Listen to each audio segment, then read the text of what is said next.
My name's Dean Potter, and I'm trying to do the first baseline ever. Right now, I'm about 400 feet off the talus slope. This is Dean Potter's first attempt to walk across a high line with only a parachute to save him from a deadly fall. I could fall anywhere on the line, and that's about 5.5 seconds before impact. His objective is to walk the entire 180-foot line without falling. But on this first go, he decides to jump off and test the system. Right now I'm just feeling real scared and real exposed out there, and I'd like to be making enough jumps here so I feel comfortable when I'm falling. Dean Potter is a professional climber who lives in Moab, Utah. For more than a decade, Potter's been at the cutting edge of climbing. He has a reputation for bold adventures, often climbing without a rope.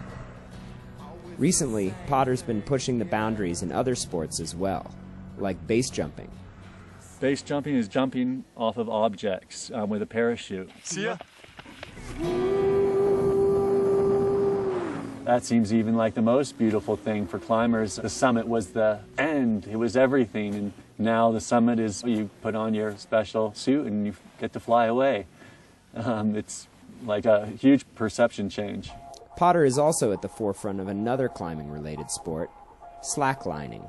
Climbers have made a tradition of slacklining as a way to pass the time in camp and work on their balance. Slacklining, for climbers, they always had all the materials to do it, and in camp. I think the Philippe Petit's walk opened a lot of people's eyes. You can walk between big buildings, and here they are around big rock faces. It wasn't long before climbers started looking to the lofty cliff edges to walk the slackline, a new sport called highlining.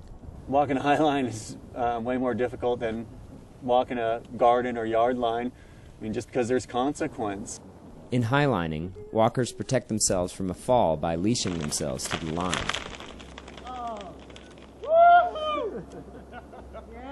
It's no surprise that Dean Potter, with his penchant for ropeless climbs and daring jumps, would forego the safety leash and innovate the baseline.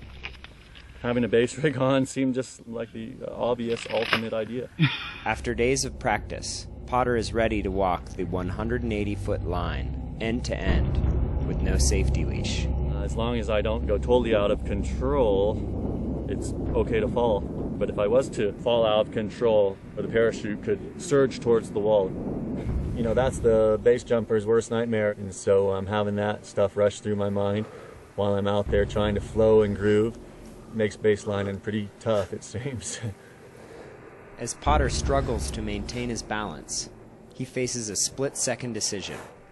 Position for a jump, or, if he feels too out of control, try to grab the line as he's falling.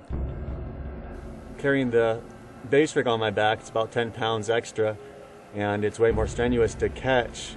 It makes me feel a little less secure of the catch. Watching Dean Potter make attempt after attempt on this terrifying line, it makes one wonder, why does he do it?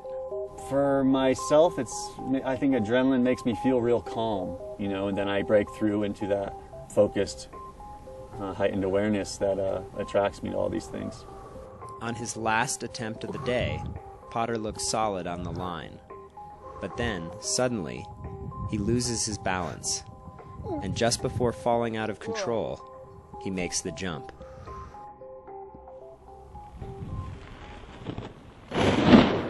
The idea that I once had that falling off the line was death, now falling off the line is control, and that's a great thing to be able to change. Instead of dying, I'm flying.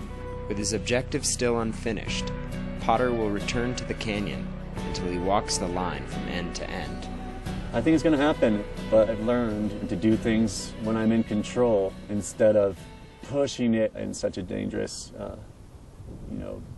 deadly place.